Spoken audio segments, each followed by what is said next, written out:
Barakatah Yahweh, Ba'Hashem Yahushai, Ba'Hashem Racha Kodash. Welcome to another live lesson. The name of this one is The First Beast. And this pretty much, Lord's will, is going to be a continuation of the video I did yesterday dealing with, and he giveth, and he exercises all the power of the first beast before him. And Lord's will, we're going to examine that scripture again, as well as other precepts, whatever comes to mind through the Spirit. A couple of thoughts rolling around in my head, a couple of precepts. And Lord's will, to be an edifying lesson. Now, what I have here is just a quote that I found from the Club of Rome. And the Club of Rome is very important to this whole thing, because the Club of Rome, and that whole Rome issue is pretty much what America's following behind. And it's funny how it would be a group with the name Rome on it, that would be the ones responsible for a lot of the things you see going on today. The establishment, of the European Economic Union and things of that nature, and all of these different groups. So it says, a quote by Club of Rome, it says, "In searching for a new enemy to unite us, we came up with the idea that pollution, the threat of global warming, water shortages, famine, and the like would fit the bill. All these dangers are caused by what? By human intervention." Because really, they're the ones doing it. Matter of fact, scripture just came to mind. They're the ones doing it, but they're blaming it on everyone else. They're blaming it on humanity, that humanity destroyed the earth, but they're the ones that destroyed the earth. Isaiah 24:4, "The earth mourneth and fadeth away." When something fades away, it means it's getting old. And this is what's happening to the earth. Why? Because all of the foundations of the earth are out of course. And why are they out of course? Because the normal cycle of the ecosystem has been disturbed by these devils. It says, "It fadeth away, the world languisheth." The word languish means to be lacking. When something is lacking, it doesn't produce the same thing that it did. Now, we know that the scriptures speak about the earth aging and how it's not going to yield what it did when it was in her youth. But a lot of these lack of minerals and resources and things of that nature is because Esau doesn't follow the guidelines of the scriptures. Elder Apostle Gabar always speaks about the land Sabbaths. He hasn't for a while, but he normally speaks about land Sabbaths. These devils do not follow land Sabbaths. When you understand land Sabbaths, a land Sabbath would be, you would farm a land for 6 years. The 7th year, you would let that land rest. And there would still be things that would grow on it, but you wouldn't mess with it. Why? Because you're giving the land a chance to rejuvenate and replenish itself. You see? But these devils, with their greed, what they're doing is they're farming lands, to death, to the point now where nowadays it's going in a whole different direction. But at one point, they were farming the land to death, to where there were no nutrients in the soil. And that's why you could eat the right food. You could do the research so you're blue in the face and find, okay, if I eat this fruit, it'll give me this. If I eat that vegetable, it'll give me this. If I eat this meat, it'll give me this. But when you look at the makeup of that particular fruit or vegetable or meat or whatever the case may be, it doesn't have the necessary nutrients needed, the minerals and the vitamins and all that needed for the body to function properly, because the body is a complex machine that needs a lot of different minerals and vitamins and different things of that nature to help it function. You see, but these devils have destroyed everything to where now you have to take supplements. You think Abraham, and Isaac, and Adam, and all of these, men from the past, women from the past, after they ate a meal or after they did their workout or whatever the case may be, were going to their cupboard and looking, and okay, grab all of the different supplements. You think there was supplement taken back then? No. They didn't have to take supplements because everything that they needed came from the ground, and they knew the science of, the different seasonal vegetables and seasonal fruits, and they knew the different benefits of all of these things. King Solomon said that he knew the virtues of roots, and all of these different things. So our forefathers had that. They knew, okay, this is why I was listening to Salaki for a minute.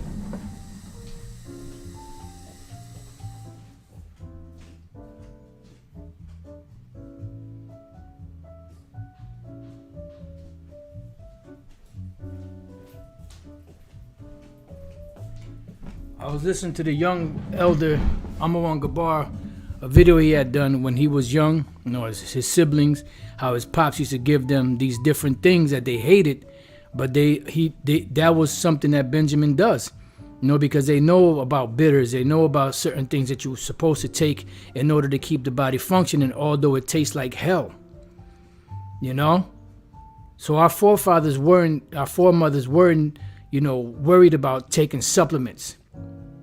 When you ate food was supposed to replenish you. Let food be thy medicine. But what's going on today is that it's lacking.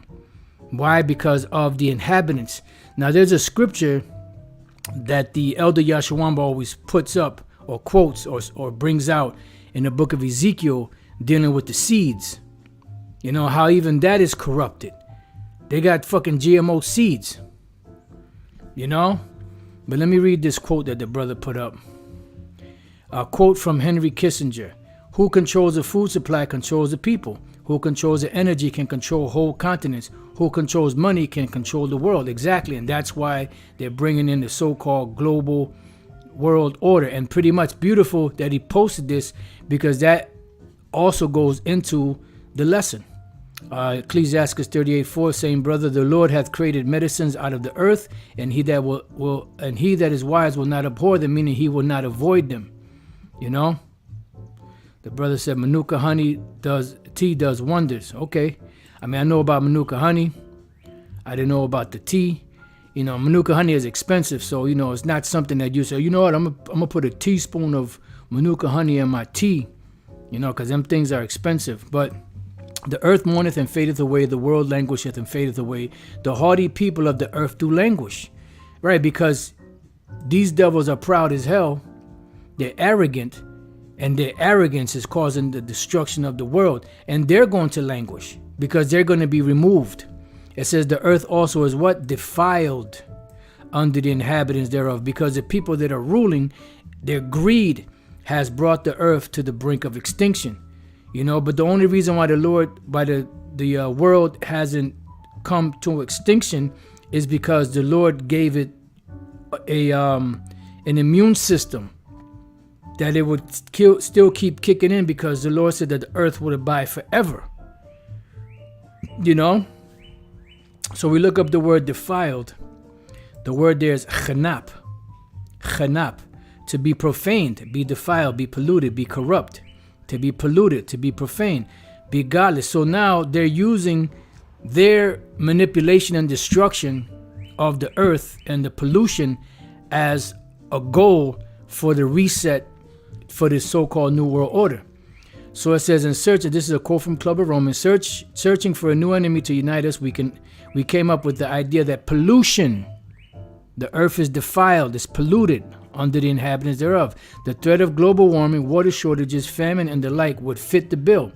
All these dangers are caused by human intervention. So pretty much they're blaming it on the populace. This is why they have, sustainable developments. This is why they have the Malthusian theory, that there's going to come a point where humanity is going to exceed the supplies that they have. You see? But this is all nonsense, because if everyone was taught how to grow, how to plant, and had their own plot of land, there wouldn't be no hunger in the world like that, because people would be able to fend for themselves. So it says, and thus the real enemy then is humanity itself. And this is why they had the Georgia Guidestones. Now they destroyed them because they're moving into the next phase, because they already got venom in a whole lot of people. And the venom that's in them, not trying to rhyme, the venom that's in them, plus the venom that is in these foods, and the different, diets that they push around the world, but mainly here in America, is destroying people, causing all different types of cancers, It says, Salaki for a moment.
Salaki for that. I had to take that call.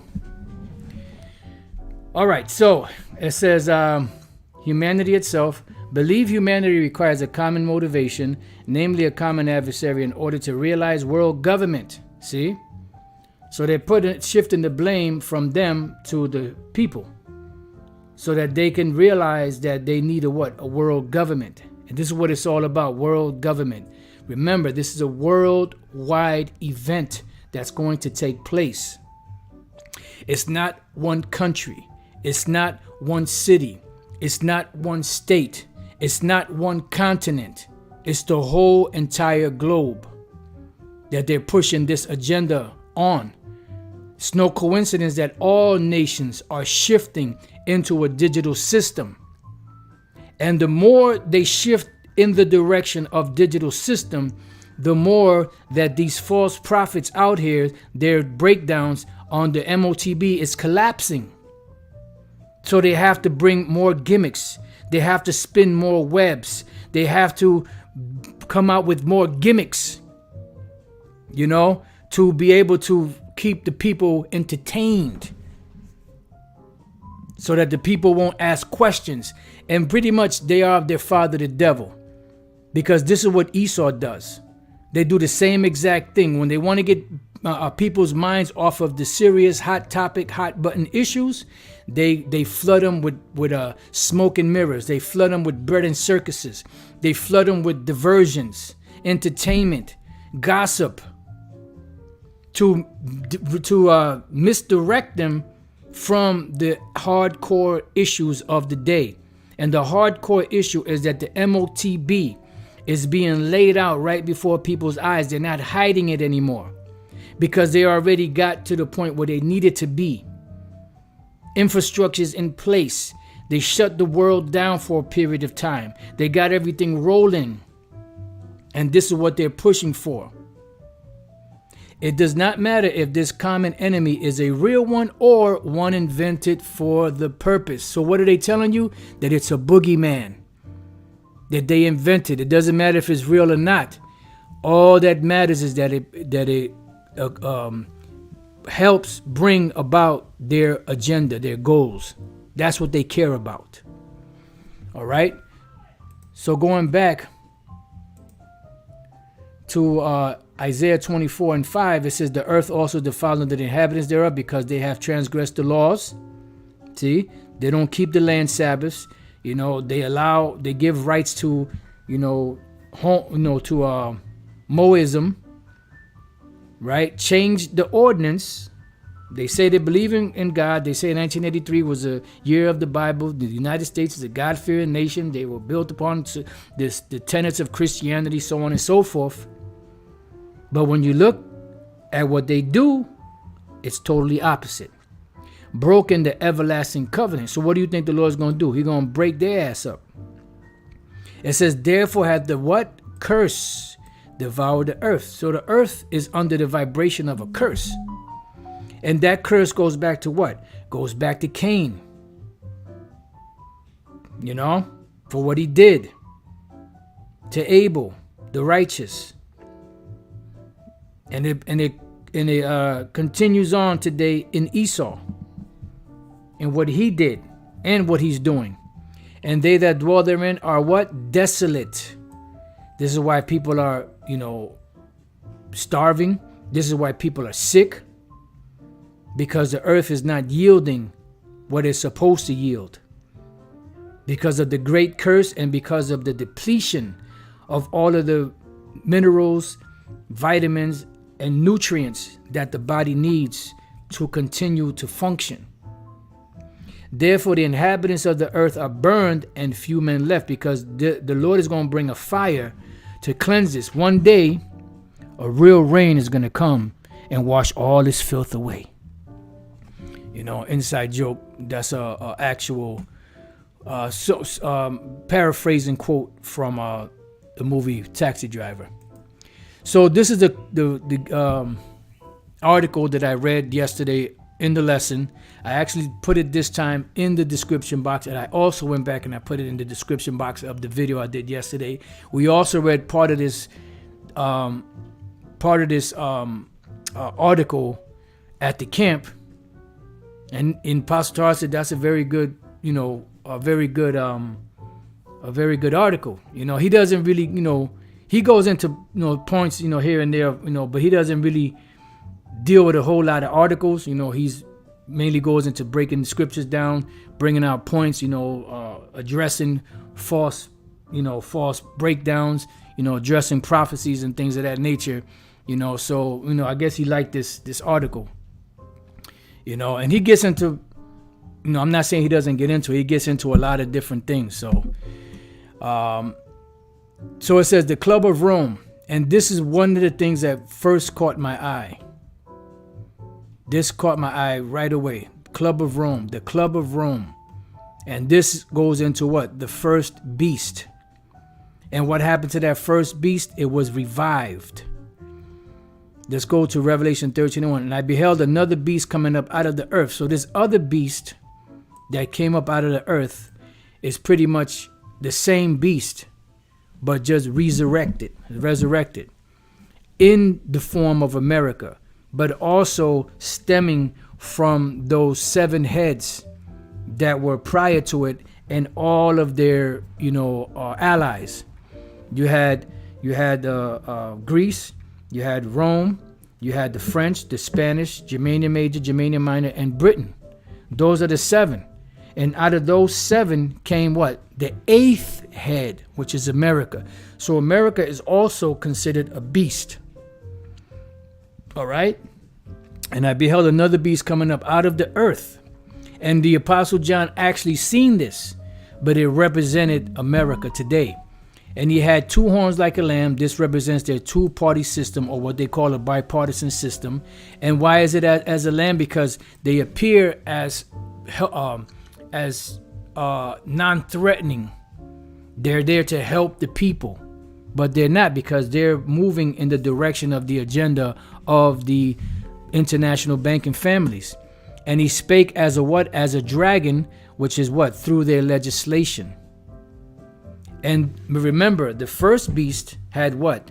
The power and strength of iron. This new beast, or this other beast, which is the same beast coming back, they have the same power, because it's an extension of the ancient Roman Empire. And he exerciseth all the power of the first beast before him. See? So the first beast is what? Rome. And this one exercises the power, all of the power of the first beast before him. When we look up this word exerciseth, the word there is poieo, right? To make with the names of things made to produce, construct, form, fashion. In other words, it's fashioned after the same way. To be the authors of the cause, right? So they're continuing on the legacy of the first beast in the same fashion, in the same power, under the same rules, under the same legislation, just in a different language. To prepare, to produce, to make an example, constitute or appoint one anything, to appoint or ordain one that, to be the authors of a thing. You see? To perform, to a promise. So they're pretty much performing or exercising all of the power of the first beast before him. And he caused the earth and them which dwell therein to worship the first beast, whose deadly wound was healed. Because the first beast's wound was healed during the time of, the Roman Empire, when the Roman Empire fell. It first fell around 96 AD. Jake took over, but they continued on in the pagan Roman Empire. Then around 325 AD or so, when Constantine came in, he established what was known as the Holy Roman Empire, which was established upon the tenets of Christianity, even though he was a pagan himself and incorporated pagan things into it. But that was the shift into, Jake ruling through Christianity, even though it had pagan tenets to it. All right. So from that point on, 1,000 years in the future, you come into what? Around the early to mid 1300s into the 1400s, and this is around the time of the Renaissance period, the early stages of the Renaissance period, and this was that 1,000 years where they would be closed in, shut off, imprisoned. Then eventually they would come back up, and when they came back out, what would they do? They would start to deceive the whole world. And this is why you have today the world, some people still around the world today, believe it or not, are still under the delusion that the Heavenly Father and His Son are so-called white people. That shows you how deep that deception went. Yahushua said it, if at all possible, they would deceive the very elect. It says, whose deadly wound was healed during that time. It was healed when they came back into power during what was called the Renaissance. There's a reason why it was called the Renaissance. The Renaissance is a French word, means rebirth. Rebirth of what? Rebirth of Esau. Rebirth of the devil coming back on the earth. And what was the first thing that they did? Deceived the world. Then after that, conquered the world. And now they're at the point that after they're conquering, now they're going around to establish a new world or new type or one world system or one world government. All right. So let's go back here. The Club of Rome, how climate hysteria is being used to create global governance. It says in the early 1970s, the U.S. and much of the Western world was shifting into a stagflationary economic crisis. In other words, everything was stagnant. Nixon removed the dollar completely from the gold standard in 1971. The reason why was because the nation said, you know what, we want our money back. It began with the French. The French said, they got all these worthless dollars, like I believe it was, Michael Rivero breaking it down, all wars are bankers' wars. And he said, that the French were saying, look, we gave you all this cheese and wine and all this, and all we got is these worthless paper dollars. We want to cash in. So they wanted the gold. So the thing that the feds did, because it wasn't Nixon, they just used Nixon as a puppet. They told him to get rid of that standard, and that's what he did, which ultimately escalated inflation pressures. Europe's post-war boom came to an abrupt end, while prices on goods and oil, gasoline in the U.S. rocketed up until 1981 to 82, and I believe that was around the time when Reagan came in. I'm not sure exactly the exact year. When the Federal Reserve jacked interest rates up to around 20% and created a deliberate recessionary crash. Why? Because they were trying to eliminate the middle class. And they've been doing that ever since. All right. So the World Economic Forum was founded in 1971. And there's no, surprise of that. It says the time period is often depicted in films, meaning the 70s, as a happy-go-lucky era of disco, drugs, hippies, and rock and roll. But the reality is that the early 1970s was the beginning of the end for the West. Why? Because they would have healed Babylon, but she is not healed, because she was a golden cup in the Lord's hand. But there came a point in prophecy that they had to decline and fall. This is what the book of Obadiah is all about. And the decline of a nation, comes from immorality. It comes from, allowing women to govern over men, allowing that filthy lifestyle to flourish, and also, well, of course, the military being too thin and decline. But the main thing is the economy. It says it was a moment that our economic foundations were sabotaged and the affluence of the middle class was slowly but surely stolen by inflation. In the midst of the economic malaise, which is disease or something like diseased, which Jimmy Carter later referred to as a crisis of confidence because the people of the world started not believing in the dollar as much. The United Nations, as associated, which is the United Nations is the beast. I'm sorry, not the United Nations. That's NATO and the EU. But the United Nations are all of the global nations of the world coming together. They're leaders, because every nation don't go to the UN. Just the leaders. This is why that says that the kings of the earth committed fornication with, in drinking of that cup that was in their hand. That has nothing to do with the micro C-hip. It has nothing to do with the MOTB. So it says the United Nations as associated globalist roundtable groups, and associated globalists. See, whenever you see globalist, global, universal, that's all moving towards the so-called one world order. Roundtable groups, which means what? If they're roundtable groups, mean that they're having meetings. This is why the Lord said that thou art weary in the multitude of thy counsels. They've been having counsel after counsel after counsel after counsel after counsel, trying to find out what is the best solution to bring about the best and quickest way to bring about this new world order. Well, hard at work because they accomplished a diligent search, developing a scheme to convince the population to what? Embrace global centralization of power. Meaning in the hands of a few. Some call it an oligarchy. That was one of Anthony Hilder's favorite quotes. Oligarchy, which was the rule pretty much of the world in the hands of a few. Their goals were rather direct, and these are the goals right here. There's 1, 2, 3, 4, 5, 6, 7, 8, 9 of them. A rationale for governmental control of human population numbers, hence your sustainable developments, your culling of the herd, your Georgia Guidestones, to power to limit industry, right? Because they give you this idea that you have the ability to create, and have free trade and do whatever you want, start your own business. But really, they only want their businesses to control everything. This is why you have about 5 or 6 major corporations that control everything else. But because they have these different names and logos on all these different companies, you're thinking it's all different companies. So you're thinking if you go to this company or you go to that company, you're buying from different people, but you're buying from the same people.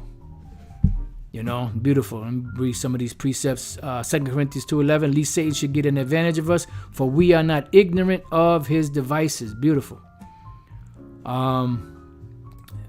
Joel 5:14, they meet with darkness in the daytime, beautiful, and grope in the noonday as in the night, right?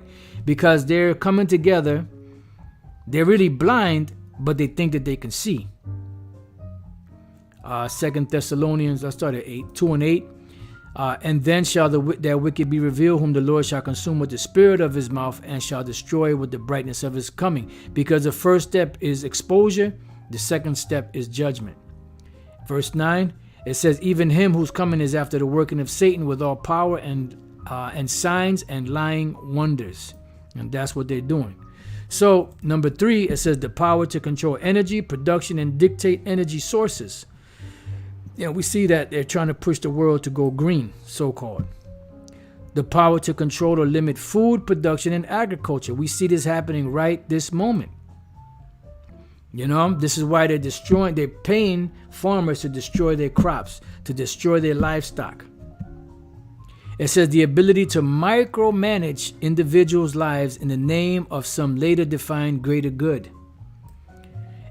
A socialized society in which the individual right to property is abandoned. Right. And that's why it tells us in the book of Micah, chapter 2 and 1, it says, woe to them that devise iniquity and work evil upon their beds, because what they're doing is really evil. It's really wicked. This is why the scriptures speak about the rich men and the things that you've done, that and you have kept back these people's wages, in so many words, by fraud. It says, when the morning is light, they practice it because it is in the power of their hands. They have the power to do these things. Why? Because they control the monetary systems of the world, pretty much in a nutshell. They control the resources. They control all of the businesses that create all of this stuff. Yeah, but Coca-Cola is a small, it's just a spoke in the wheel.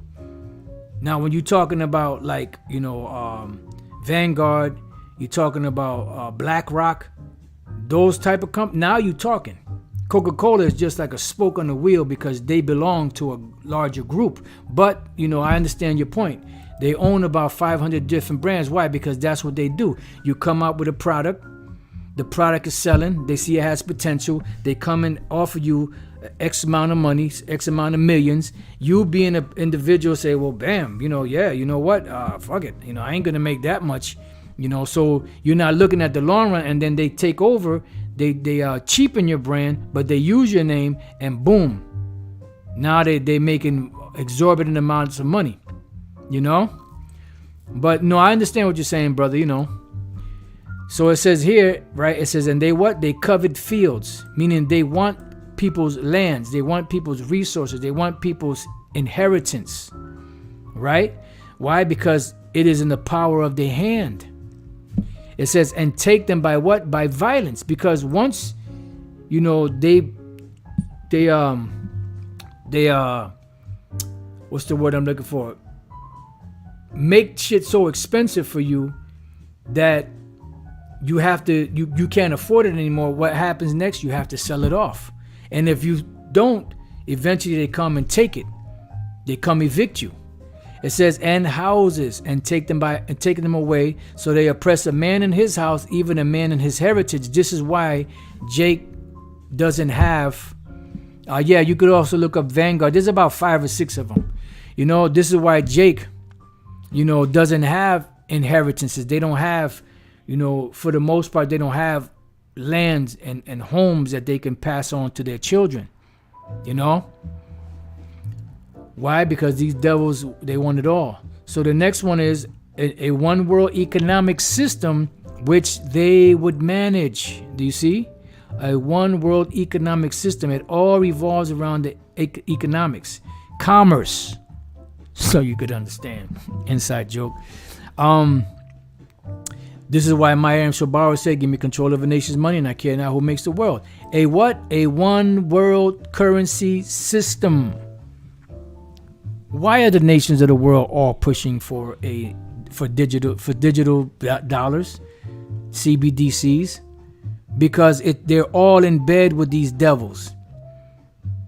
And we're talking about the leaders of these nations, the ones that have been in bed with America. Revelation 17:1. And there came one of the 7 angels which had the 7 vials, and talked with me, saying unto me, come hither, I will show unto thee the judgment of the great whore. The great whore is America, the biggest whore on the planet, that sitteth upon many waters, meaning she has sway over many nations. The waters represent nations and and kingdoms. It says, with whom the kings of the earth have committed fornication. When you go to the United Nations, you have many nations all represented there from all around the globe.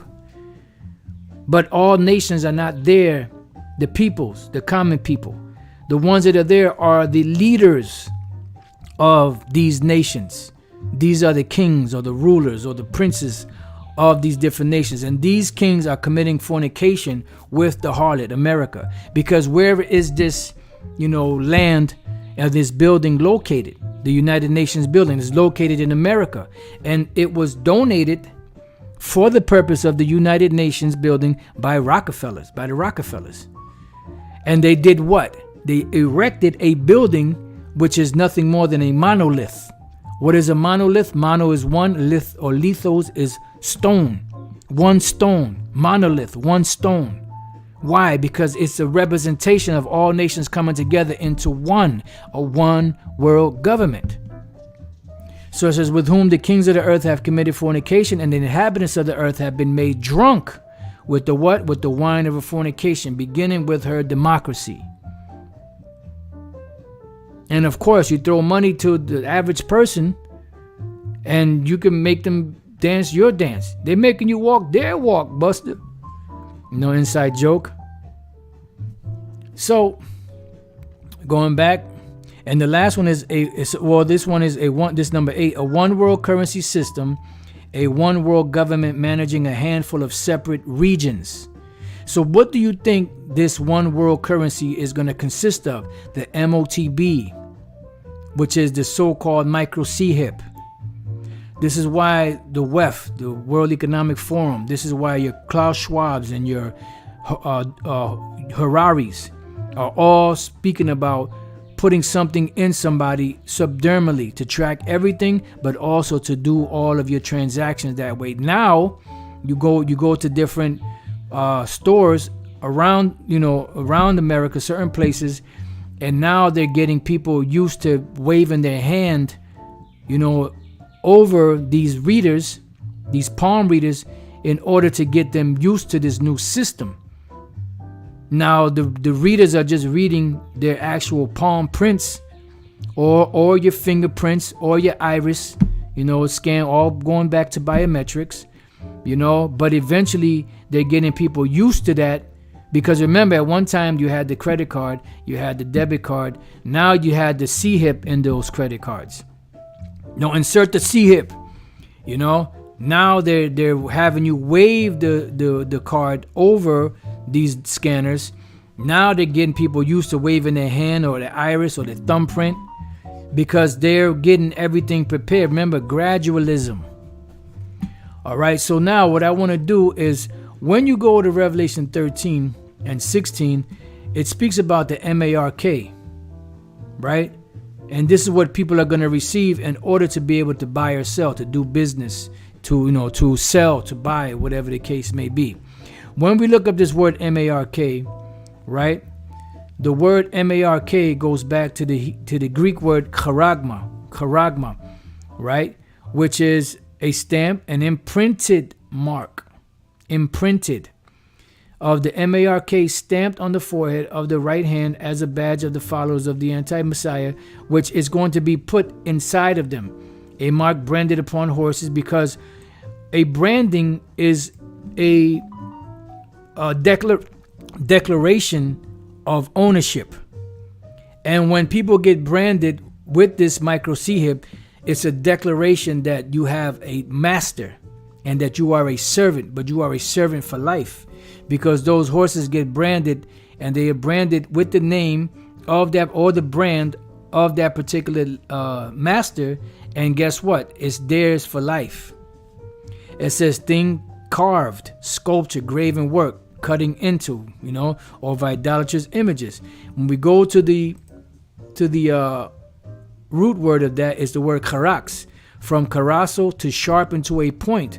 Now, why is it to sharpen to a point? Because the device used in today's terms to get that micro CHIP into people is that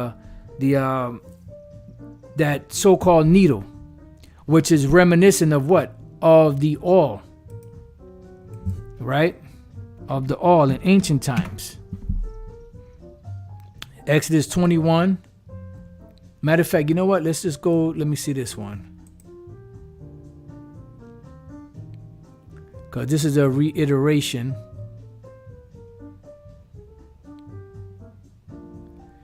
So let's see Deuteronomy 15:15. And thou shalt remember that thou was a bondman in the land of Egypt, and that the Lord thy power redeemed thee.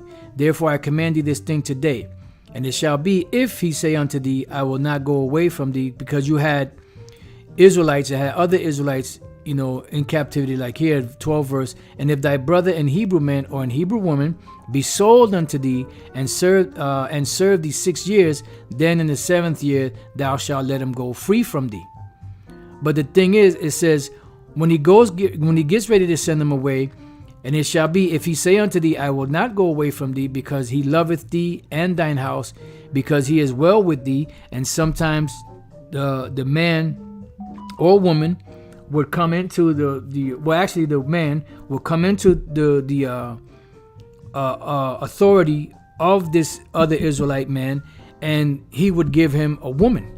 And he would marry the woman. He would have children with the woman. He would grow feelings for the woman, and his children. So he didn't want to leave. Because he loveth thee and thine house, because he is well with thee. Then thou shalt take an awl, which an awl is what? It looks like an ice pick. And is used to what? Bore holes. This was the ancient way of marking or branding servants or slaves. And thrust it through his ear unto the door, and he shall be thy servant for what? Ever. Servant forever. This is why Esau wants to put the microchip into people, because they want slaves forever, because that is a badge of, ownership of property. It says, and also unto thy maidservant thou shalt do likewise. So let's look up this word all real quick.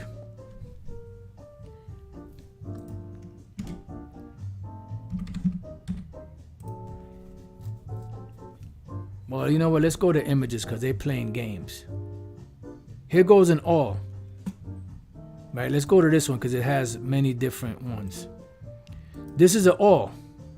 What do you have in an all? All of them, whether they have a handle or not, are all what? Sharpened to a point. Boom, boom, boom, boom. All sharpened to a point. For what purpose? To make holes. Now you could use this to make holes into fabrics, whether it's leather, whether it's, whatever different, types of, mostly leather. And they would bore holes into it, but it was also used in the ancient world to bore holes into the ears of servants or lifelong servants. All right. Now, when we go to Deuteronomy 15:17 and we look up the word all, you have the word maratazai, which the root word ratazai lets me know that the ma at the beginning of it is not connected to the word. And if you have ma at the beginning of a Hebrew word that's not connected to the word itself, it's of or from. So this is of or from ratazai. Ratazai is what? Bore.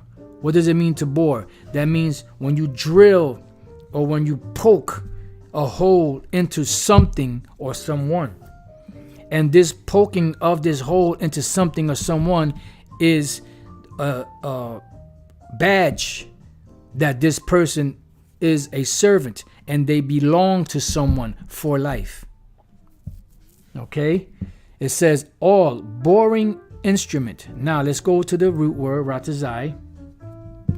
It says to bore, pierce of the ear. See? Because that was the way they did it in the ancient world. So did the MOTB or let's see, the MARK exist in the ancient world? Yes, but it wasn't being called the MOTB because the beast wasn't yet in the earth.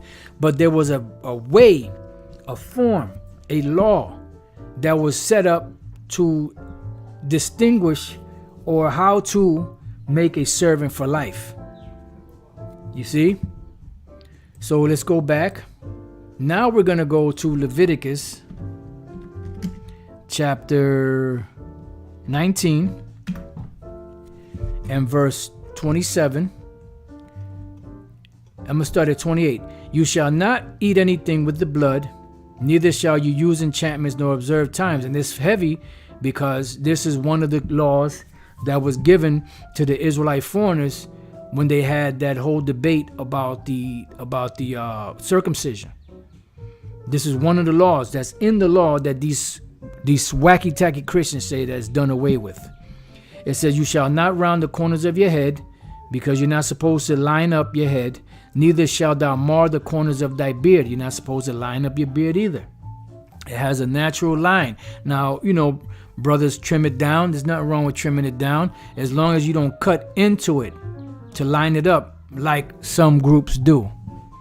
You shall not make any cuttings in your flesh for the dead. You can't cut yourself, nor print any marks upon you. I am the Lord Yahweh Bashem Yahushai. Now let's look up the word print, because a print is what? To cut into. The word there is nathan, which the word nathan means to give. But also, let's see, to be put upon. Right, like you have tattoos, that are printed upon people. Then you have the word marks. And the Hebrew word is what? Kwai. And what does the word kwai mean? Incision. What is an incision? An incision, or what? Gash. To what? Cut into. So did the concept of the mark exist in the ancient world? Yes, it did. But it wasn't being called the charagma because that's a Greek word. But the Hebrew equivalent or synonym for it would be kwai. You have incision, a surgical cut made in skin or flesh. Let's go to images. Boom. This was an incision. It was cutting into the flesh. And what happened? They stapled them back. All right? You have cuttings into everything. Well, that's dealing with a woman cutting. This is dealing with C-section. Then you have what? You have the scalpel, which was used to cut into the flesh, right? So you see, you get the idea. This is somebody's hand that was cut up, different, wrists, different things. That's an ugly knee. So on and so forth, right? So you get the idea. That's an incision. Imprintment, tattoo, mark. So it's a cutting into, which goes back to the word kwai, which is koa, which is a city. All right. But the point is that it's an incision, a cutting into. All right. So this is, like I said, it's synonymous with the word karax, with the word karagma, karax, from karasso, to sharpen to a point. For what purpose? To cut into, right? It says a pale or stake, a palisade. Now, what is a pale? Let's look up pale. Let's look up images, because we got to take it as slow. We got to take it as slow.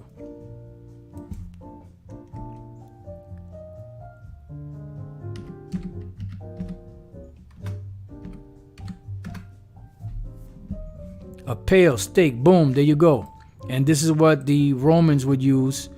They would sharpen these edges of wood to what? To insert them into the ground. And it was easier to insert these into the ground when they had a point to them than to try to shove them in there when they were flat. All right, and what does this look like? Well, it looks just like the awl, the ancient awl. But it also looks like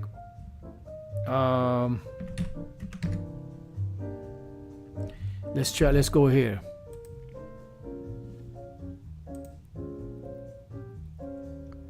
Let's see if they have the procedure. Well, let's see, that's not going to be that big.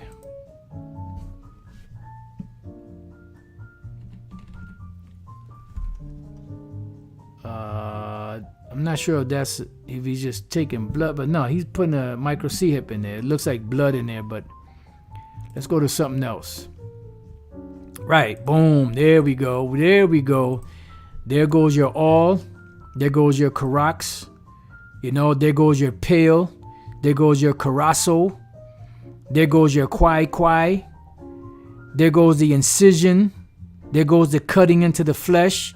And this thing, when it goes into you, this is a delivery system that shoots out the micro C hip into the person. Now they have a different way of doing it when they cut into the head. But now they don't even have to cut into a head with a scalpel, because they have contraptions where they can bore a very small hole in your head to insert this thing through the Neuralink. Come on, people. All right, so going back, a pale or stake, a palisade or rampart, pales between which earth, stone, trees, and timbers are heaped and packed together. Boom. For what? What do they do that for? To claim your stake, to separate a portion of land as belonging to this person. Those stakes separate. Those micro C hips, those MARKs, the Karagma, distinguishes the different slaves and who they belong to and what master they belong to. It's not that hard. All right. Then the final root word of the MARK, you have Karax, you have Karagma, you have Karax. Then you have something called Grapho, is where you get the word graph from, where you get the writings from. And what is the writings? These are records that are kept within this particular device. It says to write with the reference to the form of the letters, to delineate or form letters on a tablet, parchment, paper, or other material, to write with reference to the contents of the writings, to express in written characters, to commit to writings things not to be what? Forgotten. Write down, record. You see? So these things are all inside of the micro C hip. When you watch that the interview with Aaron Russo and Alex Jones, he told him within there that Nicholas Rockefeller told him that you will have everything on that C hip. Everything. And if the person acts up, they just turn it off. They went so bold as they're going to get it. The international banking families are going to get a micro C hip to function in this system. But their micro C hip, which is going to have a password, the password is going to be KMA. KMA. And Aaron Russo said, what does that mean? He said, kiss my ass. You see? So it says, use of those things which stand written in the sacred books of the Old Testament to write to one an example by writing in a written epistle. So pretty much the sentiment of Grapho is what? Writing. The writings. And you have a bunch of precepts that go into it. The word wrote, written. I'm pretty sure the word write should be in there, right? Right? You see? So it carries a sentiment of what? Recording something. And that's all contained within that micro C hip. So these are these devil's plans. And this is the first beast. But the first beast that was on the earth, that is on the earth today, they're shifting in the direction of this technological age, because these technologies that we see today didn't exist in the past. They didn't have computers in the way that they have them now. They didn't have the internet in the way they have it now. They didn't have the infrastructure of these different satellites and the connections, of all of these, devices, communicating with each other back then, as they do now. Let's see, Grapho, a combining form meaning writing. Yep, used in the formation of compound words. Yep. So Daniel 12:4 tells us, but thou, O Daniel, shut up the words and seal the book, because at one time this book was sealed. There was the understanding, the mysteries were sealed. But the Lord said what? The Lord power will do nothing, but he revealeth his secrets unto his servants, the prophets. So guess what? The prophets will know the mysteries, and the prophets will report the mysteries. That's why the scripture the brother put earlier in 2 Thessalonians 2, it says, and then shall that wicked be revealed, whom the Lord shall consume with the spirit of his mouth. And then he shall destroy with the brightness of his coming. See? Even to the time of the end. So when did the end time begin? Well, it began with Yahushai. No coincidence that when Yahushai came on the scene, he opened the mysteries. He opened the seals. Then for a period of time, we all fell asleep. Tells us that in the second Esdras. And eventually now, when Yahushai, when Yahushua comes back, we're going to know everything perfect. When that is perfect is come, then that which is in part shall be done away with. But now we have a perfect understanding for the times to be able to bring out the different mysteries and the different prophecies, and to usher in the coming of the Lord Yahushua, because we are the heralds. In Lord's will, we make it to the end. It says, many shall run to and fro, because as technology increased, people were able to go to and from faster than they did in the ancient world. It took, King Solomon, Hiram's navy and all that, a year and a half to come to this side of the world. It took our forefathers a year or so to come to this side of the world, the northern kingdom. But now you can go from one continent to the other in a matter of hours. So they run to and fro. And knowledge shall be increased. And we see everything went from back in the 30s, 40s, 50s, or whenever it was, them big ass machines that they call computers. Now you can have a little smartphone in your hand. You can fit in your hand that has the capability of all of those big ass machines that they had back then. So knowledge has increased. And this is why they setting everything in the direction of the infrastructure, of this digital system.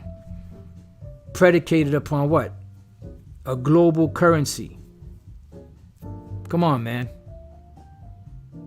If you can't see this, you either blinded or you sold out. Bottom line. And this is why the IUIC is out there pushing so much, against the MOTB. Why? Because back then they weren't even really talking about it. They might address it every once in a blue moon. But now the infrastructure and the evidence, the receipts are stacking up so much that they're being asked all kinds of questions. But wait a minute, this over here and that over there. And that's why, the general, go to the general and save some time. The general, Nathaniel Alaga, came up with this brilliant, or what he thought was a brilliant mastermind, chess move, which was nothing more than checkers, bringing out Revelation 17. Yeah, she had a golden cup in her hand. What? The microchip. And on her forehead was written, Mystery, Babylon the Great. Oh, man, they got body bag. Come on, man. That shit was weak. And anybody that fell for that, they're just as weak. The simple believeth every word. That was straight up bullshit. That was a move of desperation. Because now that he brought that out, maybe some of them people are getting off his ass, from asking him all those questions. Because what he did was he put a spell on them. He bewitched them. Yep. Like as the Bishop Elder Menatazak said, Shalom Apostle Wa Akim, the IOC is very desperate. Oh yeah. They are very, very, very desperate. This is why they'll go to any length to save their name. You know what I mean, Bishop. You got the bishop's name in your mouth? Yeah, it's June. Ain't no microchip. It's June. Somebody should put a beat to that. And you can see, man, they're scrambling and rambling, because they see that it's evident. Now you can't hide that. You know, the prophecy is speaking loud and clear. At the end it shall speak and not lie. It's not lying. It's speaking. But what's happening is their lies that they've weaved and fought so hard to get out there are crumbling. So they got to spin new ones. Damn, man, that shit fell apart. Oh, man, thought we had a foolproof plan, man. Come on, let's get it, you know? And then they got to, you know, keep that cheap veneer up, because the cheap veneer only lasts so long. It looks nice on the outside, but eventually once it fades and breaks down, boom, what happens? You start to say, wait a minute. Is that what I think it is? Well, no, you ain't see nothing. There's nothing to see here. They take a napkin, put it, you know, trying to cover this shit up. Eventually, all of that cheap veneer is going to be removed. And the Lord said that in that day it shall be known who are his chosen. And let me leave you with this one precept in the book of Malachi. Chapter 3, you know, Malachi chapter 3 and verse 16. It says, then they that feared the Lord spake often one to another, and the Lord hearkened and heard it, and a book of remembrance was written before him for them that feared the Lord and that thought upon his name. And they're not thinking of and fearing the Lord's name. They don't fear him. They don't think upon his name. They're blessing people in the name of Christ. That's a blatant, you know, transgression. Keep the laws, the statutes, the commandments, but they don't keep them. And they shall be mine, saith the Lord Yahweh Shemel Shai, in the day when I make up my jewels. And I will spare them as a man spareth his own son that serveth him. Because we're going through the trenches of affliction for the purification and purging, right? Then shall you return and discern. Meaning you're going to be able to tell between the righteous and the wicked, between him that serveth the Most High and him that serveth him not. It's going to be known at the end of the day. Yahweh B'Shem Shai is going to make it plain. Ain't going to be no mystery. Ain't going to be no guessing in that day. And what's happening right now is all of the prophecy, all of the prophecy of the MOTB is coming out in the forefront. No holds barred. You know, it's all coming out. Every single aspect of it, and everything in the world that has to deal with economics is all heading in a digital system way. So there's no hiding it anymore. There's no more web spinning. Gimmicks are out the door. Truth is what's going to stand. And no lie is of the truth. You know, so with that, I pray that you brothers and few sisters have been edified. To the next time I say Shalom. And Yahweh B'Shem Shai Brakathum. If any apostles, bishops, you know, elders watching, sincere brothers, and any of the sincere sisters, Shalom to you. And I pray that you brothers and sisters learn something. To the next time I say Shalom.